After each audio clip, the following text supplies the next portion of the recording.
Welcome to Aeon at the Top, where I have the honor of interviewing some of the most distinguished executives, C-suite, and board members about their journeys and paths to success. I'm your host, Nicole Ward, the Senior Vice President of Sales at Aeon. In this series, we draw out meaningful insights and candid perspectives on navigating to the top. At Aeon, we help you make better business decisions by turning risk into resilience. Hello, everyone, and thank you so much for joining us today for Aeon's podcast series, Aeon at the Top.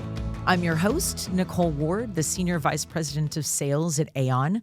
And in this series, I have the honor of interviewing some of the most distinguished executives, C-suite, and board members to draw out meaningful insights and candid perspectives on how they navigated their way to the top. Today, we get to welcome CFO and board member Brenda Morris. Brenda Morris is a dynamic and highly accomplished board director and finance executive with more than 35 years of experience across a wide range of industries, including retail, wellness, manufacturing, food distribution, and technology. She's a CPA, a CMA, CGMA, and holds an MBA, as well as the NACD Directorship Certification, which is the gold standard in corporate governance, along with a cybersecurity oversight credential that equips her to navigate today's most pressing boardroom risks. Brenda currently serves on the boards of Boot Barn, Xponential Fitness, and iHerb, among others, where she holds key leadership roles, including audit committee chair and lead independent director. She's successfully led IPOs, mergers, acquisitions, and large-scale transformations, and brings deep expertise in high-growth, turnaround, and global operating environments. She's also a partner at C-Suite Financial Partners and a passionate coach and mentor known for her integrity, her candor, and unwavering focus on driving value for shareholders, management, and the broader organization. Brenda's leadership style blends strategic vision with a people-first approach, and she brings real clarity to even the most complex governance and financial decisions. Brenda, we are thrilled to have you with us today. Welcome to the Aeon at the Top podcast. Thanks, Nicole. It's great to be here. Wonderful. Well, your background is beyond impressive, and I'd love to, kind of rewind the clock a little bit and go from 30,000 feet to maybe 10,000. And I'd love to share with the listeners and the audience a little bit about your career path, where it started, did it map out to what you thought it would, to live into some vision that you had, or was it just completely opportunistic along the way? So would love to start there if that's okay. Sure. Yeah. I would say when I was really young, it was what I did do today would look nothing like this. I was going to be a flight attendant and fly around the world. And then I took an accounting class and said, wow, I actually like this and I'm actually pretty good at it. And I had a little bit of a defining moment. I went to a really wonderful business camp and at the end of my high school years and determined that this was actually the path. And I think at that point I thought I would like to be a CFO, which is kind of interesting to think that you graduated from high school and thought, I think I could be a CFO someday, right? Or the fact that you had a business camp at your high school. I'm still stuck on that. It's a phenomenal program. And I do a lot of work for them. And I say all the time that was a defining moment for me, right? Because, you think about those things in your life where if you hadn't experienced it, being a flight attendant could have been fantastic and wonderful, but I've certainly loved the path that I've taken. I think to answer your question a little bit more in depth, I always, once I got into college, knew I wanted to go into accounting and finance. I don't think I had the vision of where that could go over the decades. Who does when we're in our early 20s and we're still trying to figure things out? Once I got into my late 20s, I put a plan together. And I'm a big life plan person. I believe that if you write it down and map it out and have some goals, that you can hold yourself accountable. And I've used that tool to some extent, some form or fashion ever since. Obviously with what I call the 3 R's, always reviewing it, renewing, recommitting, what has life thrown at me, what has changed, et cetera, and allowing me to hold myself accountable and to make sure that I'm still meeting the values of my own personal value system. I love that. Where does that come from? I mean, you didn't grow up as a toddler going, I've got 3 R's, I'm assuming. Yeah. Can you give me some of the underpinnings for that? Because I think it's fantastic. Yeah, well, I was raised by a military dad, so you might be wrong about the 3 R's. No, anyway, so we were very, very, very prescriptive when I grew up, but in the best of ways, he gave me those great qualities. So I got really, these are those fun things in life where you think about, where'd you get lucky and where did something resonate with you? I literally was doing my master's early 30s, working full time, going to school at night, getting my master's, and believe it or not, it was a Stephen Covey book that you might be some people might be familiar with. The original Stephen Covey, the dad, and it was First Things First, and he had a process in there where you wrote down your life plan. And it wasn't, by the way, I think it's really important to state, it wasn't just professional goals, right? It was also the personal goals. It was where do I want to be in life, right? What's important to me? What's family look like? What's travel look like? What's stewardship look like? What's friendship look like? And I really developed that model and eventually got married, and my husband actually became a part of that, and we kept that live forever and ever. So yeah, so it's been a fun process, and again, one of those things that falls in your lap and you just start using it. Amazing. And you mentioned pivotal moments, the first being that business camp that you went to. What were some of the other pivotal moments or maybe decisions that when you look back on really shaped how the future went for you? Yeah, it's a great question, Nicole. It's funny. I get asked that quite often when I, speak, especially to young people, right? Where they're trying to figure out, like, when will I know? When will the, sort of the apple fall out of the tree? And I'll be like, this is what's going to happen for me. I would tell you, I've had hundreds of pivotal moments and defining experiences that have shaped what I've done. And I don't feel like there's one or two big ones. I actually probably give you a couple that I think are some of the biggest that actually formed the bigger life for me, right? Of I can go do anything I want to do. I'm capable. Everyone's capable, I believe, if you put your mind to it, to set goals and to execute and to hold yourself accountable. But I'll always look at every experience that comes my way are ones that I can reflect on. How did they go, right? Did they go well? Did they go not so well? Did they go really bad, right? And how did I use that learning? How did I learn from that to be able to adjust and continue forward? I think that literally everything that we do, every job we hold, every experience we have with people, every relationship we have can really form who we are as a person, a professional, and an executive.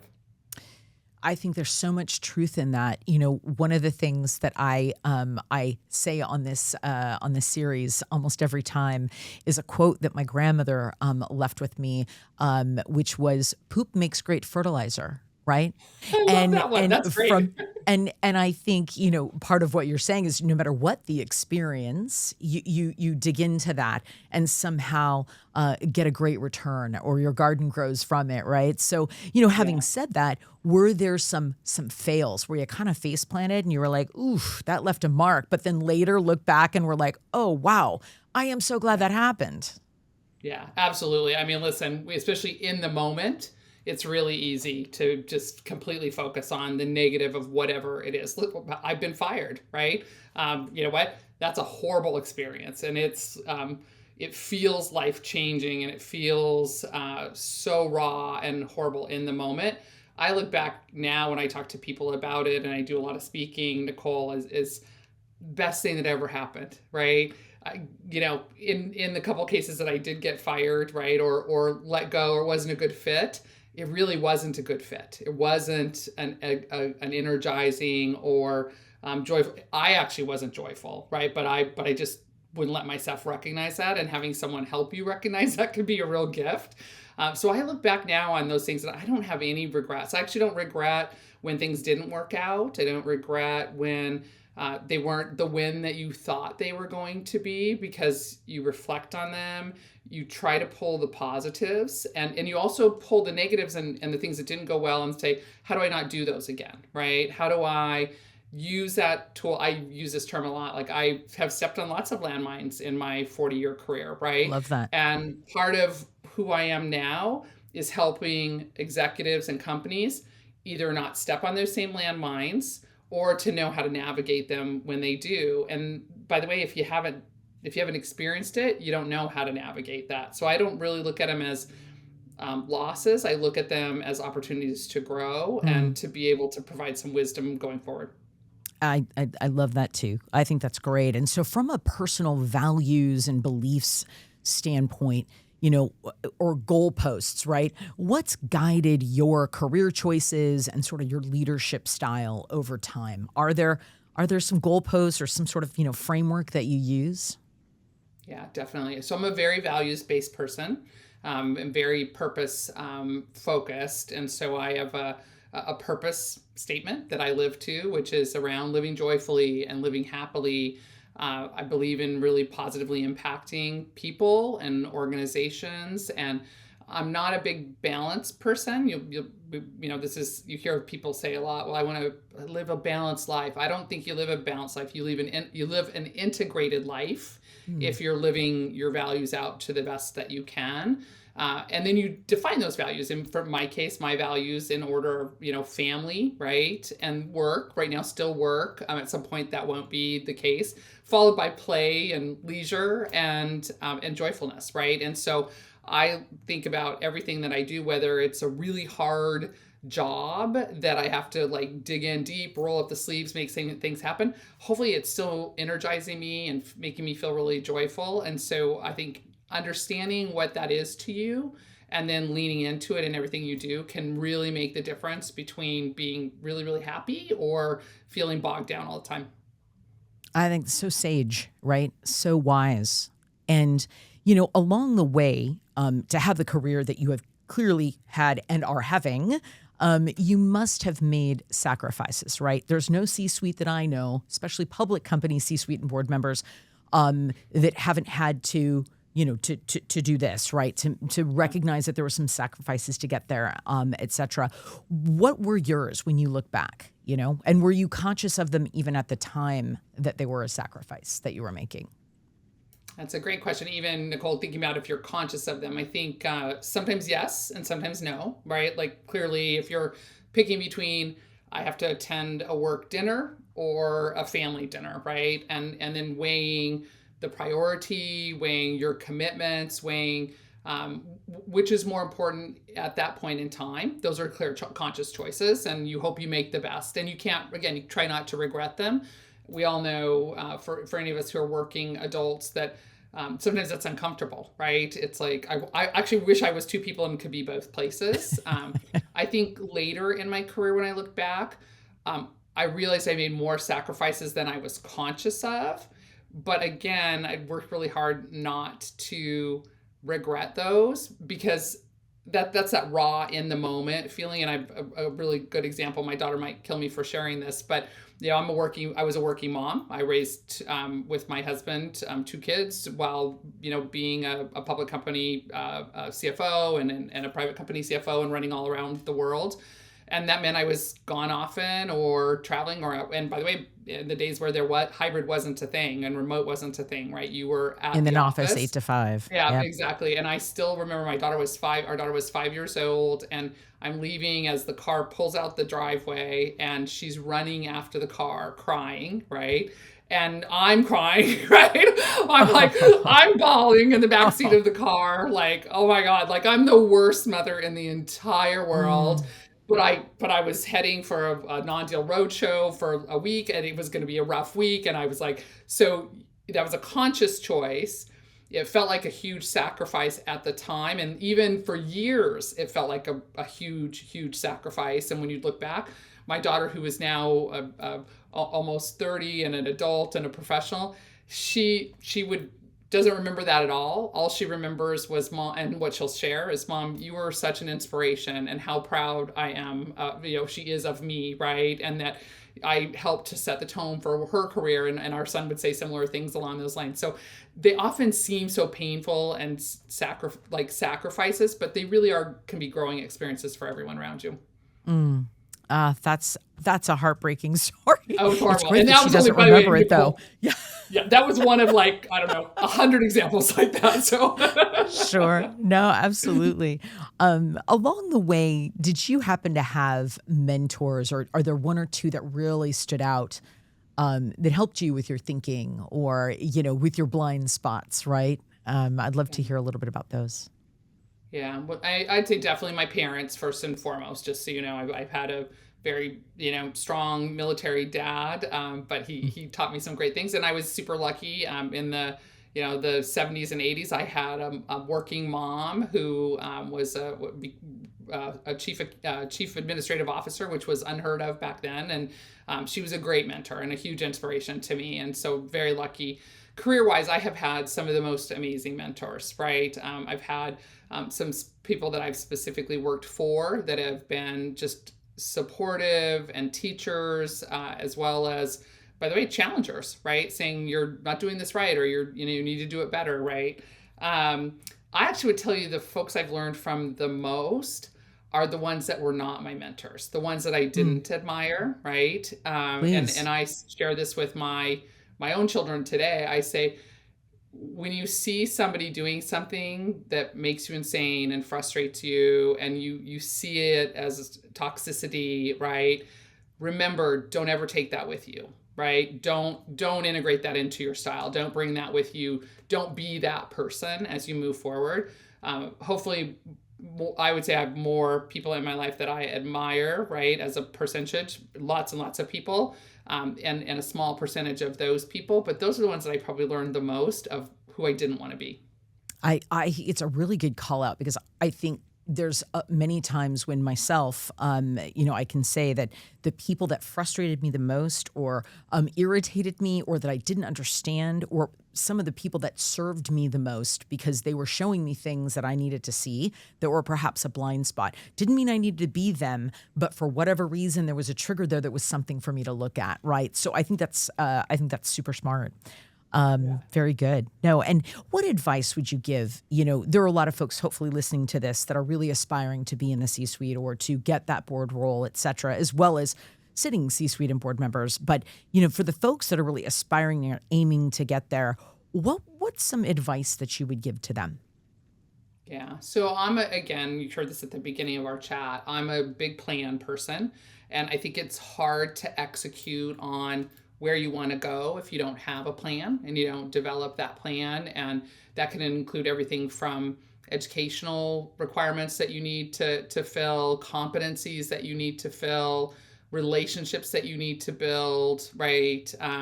Leadership skills that you need to hone, and then making sure that you're executing to those. Few people are just lucky enough where everything kind of falls into place, right? You actually have to have, your own personal work streams that are often outside of the office that you work in or the company that you work for, so that you can make sure that when that opportunity does arise, you've got those competencies and you've got those skills, and you can raise your hand and say, I'm ready for the next step. And by the way, I was self-motivated enough to do that. And that's really, in my own career, what I did was, I knew to make it to the next level, I needed these competencies, right? And if I wanted to be a leader that was a motivator, right, and that could build relationships with people and get things done and execute, right, that needed to be part of my skills. And CFOs, by the way, are not by nature known as very personable folks. It's a bad rap. Sorry you to get. all my CFO peers. It's a bad rap. Sorry, we don't. I literally had this is a cute little story, real quick. I had a boss. I was a controller at a pretty large retailer in Seattle, and I gave him my notice. I was leaving to go take a role where the next step would be the CFO, right? And he looked at me. He said, "What are you thinking? You'll never be a CFO. You have too much personality." I said, well, clearly they think I can be, and if you don't think I can be, I'm definitely not staying here. So I think you have to first of all, you have to understand where you are, where your opportunities are, where you are, and listen, I'm a fan of staying in the same company for 25, 30 years if it suits you and it fits you and it feeds your goals and your desires. And I'm also a fan of making a move that helps you to advance yourself personally and professionally. It's a really good point. I was talking with another CFO recently, and we were talking about that and just how, what is it, tactically, when you think about your career path, how long do you stay, right? How long do you, or do you pivot, for various reasons and move on? But I think to your point, if you have a master plan, you're moving towards that, you're making choices that move you close to your mountaintop, you're not doing this. And I think if you've thought it through, those decisions become easier, right? So very, very interesting. And, you've talked about sort of your guiding principles, right? And the framework through which you sort of operate and move. Was there a time when, you had to make a bold decision, or it was a very complex or perhaps uncertain situation where there was risk, right? And it sort of put those principles to the test. And how did you navigate that? Yeah, I think, there's so many different examples on that. And I'm a big believer that back to a plan, right? And if it has to be a fast decision, I'm a one of the models I like to use, Nicole, is just the what, why, how. Super fast, right? What's the problem? What's at play? What do we need to figure out here? Why? Why do we need to do this? What are we trying to accomplish? What's the goal? And then how do we get there? And then it's obviously you have to assemble the right stakeholders. You have to have the right people, the right team, and make sure that they're on board and that they're a part of that plan development, and that you provide that leadership and that leadership framework to execute accordingly. But I think if you've got a good plan in place, you've got the right team, the right competencies at the table, then you can execute, I think, fairly effectively most of the time. And I'm a big believer too that, you make the best decision that you can with the information that you have, right? Because that's all you have at that point in time. And tomorrow you may have new information, or you may have, a complete different set of facts, but you operate with integrity and you operate with leadership and bring your team on board. I think it almost touches on artistry. I think when you get to the C-suite, you have so many years of experience and facing those complex situations where you've had to navigate with limited time, limited knowledge or information, and you develop a gut for it, right? And that almost touches on artistry. But I think your example makes a ton of sense. I also think that in the CFO seat, through my experience, that oftentimes there's this risk aversion, or I should say risk mitigation approach to many situations, also bumping up against what could be really big strategic moves that a company could make, right? And that's when that partnership with the CEO is so important, that lockstep, balancing risk and vision. And I'd love to know an example or two from you where that really came up, and if that's been, a part of your journey at all. Yeah, definitely. Well, I mean, simple things like, do you enter an entire new market, right? That's a common one, right? Especially as a retailer, and making sure that you're navigating all of the right variables, that the CEO is at the table, if it's part of the sales team or sourcing team or distribution team, whatever that looks like. Analytics, especially now. I mean, the great part is so many people have analytics that, quite candidly, when I was in the seat full time, you just didn't have, but that you can absolutely take advantage of now. But really, it's sort of the same situation where, deciding to enter the European market, right, for a domestic company, and making sure that you are really sitting down and understanding all of the different variables that you need to think about. What are those risks, right? And almost doing like a little mini enterprise risk assessment on that particular item. Now, to your point, CFOs, we can often tend to overthink things and drag things out a little. So that balance between being expedient, being thorough, being planful, again, bringing the right team members on, which can help you to move the process along faster without having to try to solve for things that you don't have information on, or that you don't necessarily have the expertise in, can allow you to get to that decision much faster. And so I've done that in a couple different organizations where we've made big channel decisions or country decisions or expansion decisions or acquisitions. That's one of the key ones, right? I do a lot with M&A. It's like, do we buy that company or not? And what are all of the related risks, and what's the integration risk, and what's the market risk, and all of these other things that go along with it, and making sure that you've got that. So having that structure, right, and the right people at the table time and time again can make sure that you get to the best decision. And going off script slightly with this question, but it's begging it for this. how do you routinely and consistently identify your own blind spots? Because we all have those, especially in the situations like the ones you just described. Yeah, it's a great question. It's funny. I'm not a big feedback person. Like I don't need a lot of feedback from people, and especially when I do now, I do a lot of consulting, and so tend to really come in and fast track specific projects or initiatives or strategies. But I think I work really hard to ask for how are we doing, right? Where are we? Are we good, right? Because otherwise, you don't know the answer to that question, right? You don't know if you're off script or if you're meeting the goals or if you're meeting, what you hope, right, the outcomes will be. And a lot of people, that's how you become self-aware. Unless somebody's just volunteering it to you and saying, Brenda, you really stink at that, or you're off base on that. So I tend to ask, not because I'm looking, I'll often say, listen, I'm not looking for kudos or like pats on the back. I just want to make sure that we're aligned. That alignment is just so critical, and making sure that you're asking for it, and so not being that bull in a china shop and just forging forward. Yeah, great examples. I think that's excellent. Of course, putting on my Aon Risk hat, I wanted to ask you a few questions around risk, not only as a CFO, but of course as a board member and AC chair, which I know sometimes it's an interesting place to be. What do you see as some of the top risks right now? I mean, facing organizations, as a board member, maybe first, if you could answer that, right? I mean, there's geopolitical stuff, there's cyber, there's AI, there's all the things, right? I'd love to know what you see as those top risks right now, and then how do you prioritize how you prepare against them, if you will. Yeah, great. And obviously you gave me my answer on the probably 3 or 4 that I would talk about.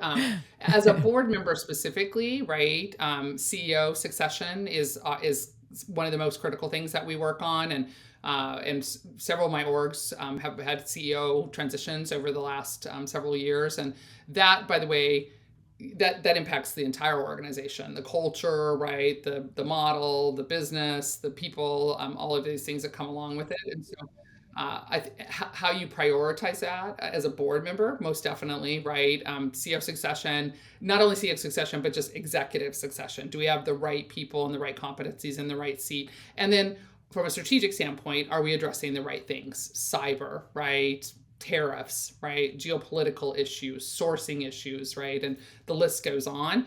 And then obviously allowing management to do their jobs and work on those projects. But great boards that have the appropriate level of governance, have those risks all identified and are talking about them at every board meeting. Got it. Has there been a major risk event that you've undergone or crisis, if you will? And if so, how did you navigate it, as a board member and or a CFO? Yeah, no, well, I almost hate to bring it up, but probably the most obvious one, obviously, is COVID, right? And at that time, I actually sat on 4 boards. I think I was 4 boards and a private board. There was a kind of a black swan event that no one expected and came out of the blue, and we navigated through. There are other examples. I've got organizations that I have supported or support that have had really big PR situations that were unexpected, right? Or compliance or regulatory or foreign government issues that have come up. Obviously, I don't think you can ever be completely prepared, but back to the plan. You always have to have a plan. You have to have a robust enterprise risk process, right? And so part of my role as audit committee chair, every single one of the boards that I've served on has an ERM, has a process. We're continually reviewing it. We're continually making it more robust, right?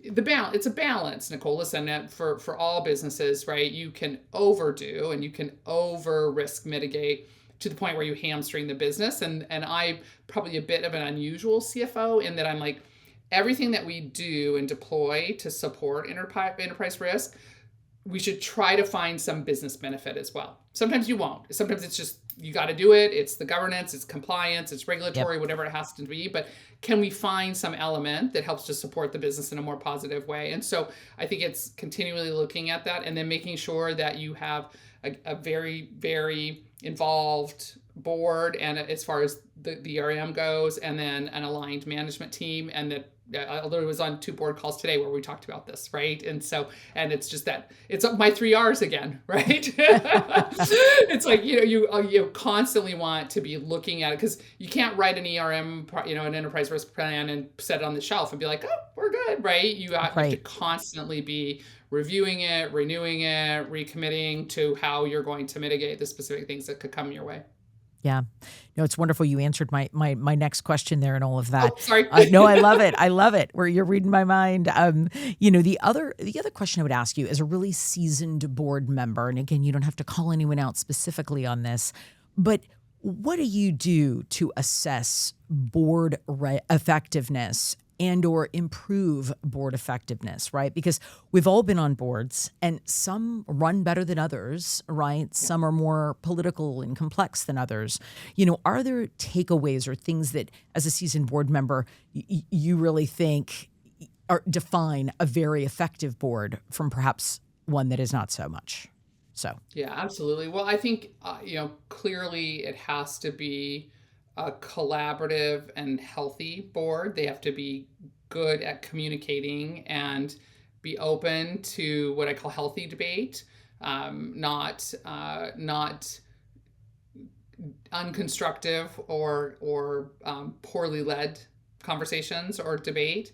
And so I'm a big fan. I think the formation of the board is the most important thing, is making sure that you're bringing board members on that are highly qualified and meet the requirements of a board candidate, right? And some boards, you inherit people that don't have that experience, and sometimes boards move fast and add people that they probably didn't vet quite as well. The best boards I'm on, they haven't done that, right? We've spent a ton of time vetting the candidates and making sure that we understand what competencies are we looking for in that particular seat.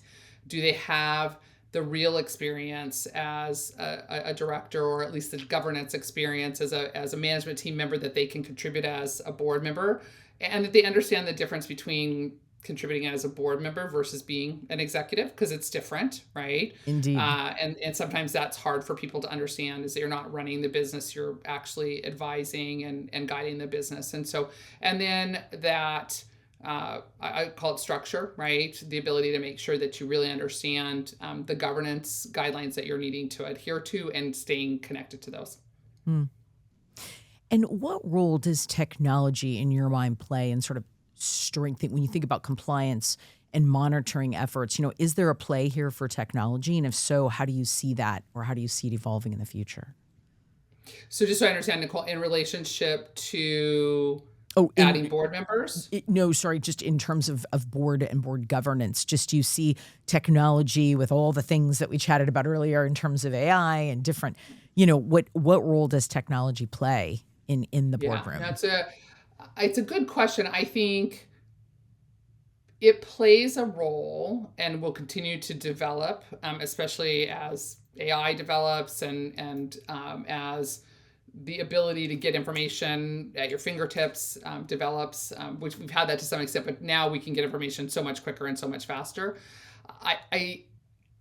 I really believe that emotional intelligence and professional intelligence at the board seat is still much more important, and actual real experience, right? People who have been there and done that and can help the management team and the executives and the leadership of the team navigate those things. And AI can help them with ideas, and they're gathering from obviously the world of lots of different examples on how people have done that.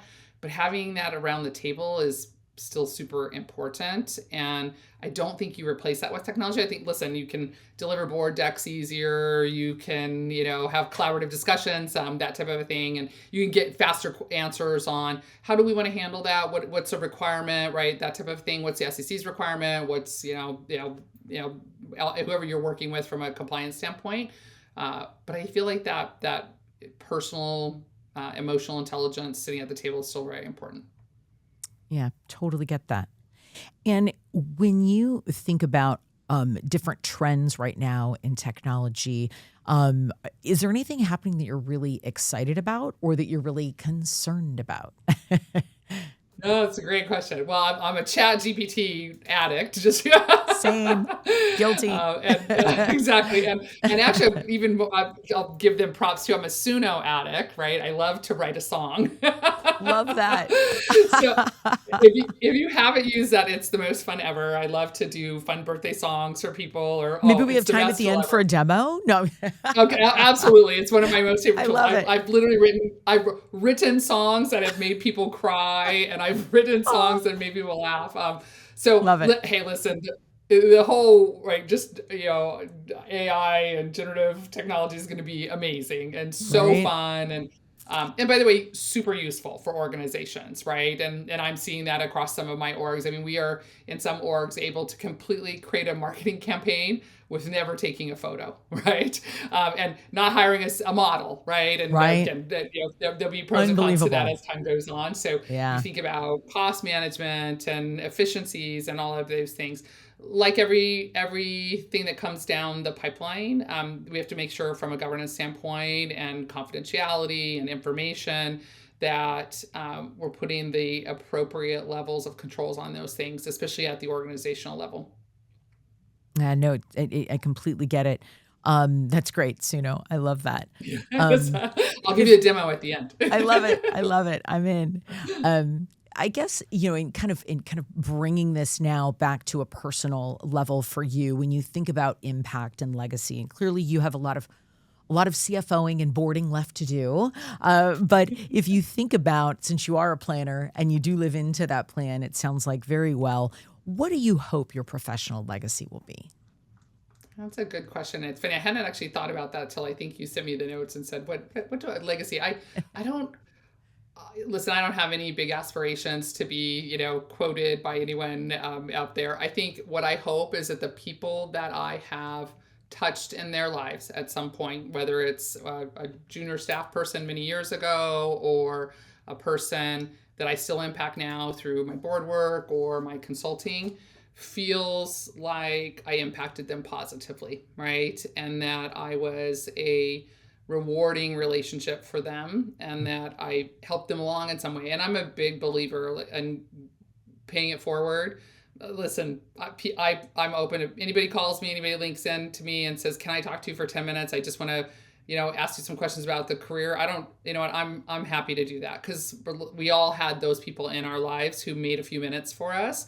And so for me, I think at this stage of where I am, it's using my experience and the wisdom from that to be a compassionate steward, right? And that's both personally and professionally. Love that. And what is success to you? And are you successful? Yeah, it's great. Success is equal to happiness. And the answer is yes.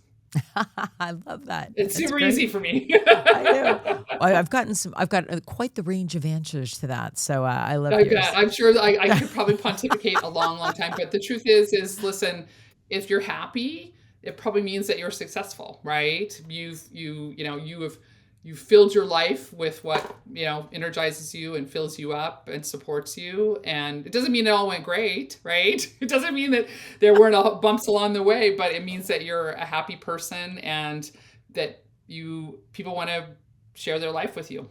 Yeah, absolutely. Is there a broader societal impact that you hope to have, whether it be Yeah. from your philanthropic efforts or community efforts?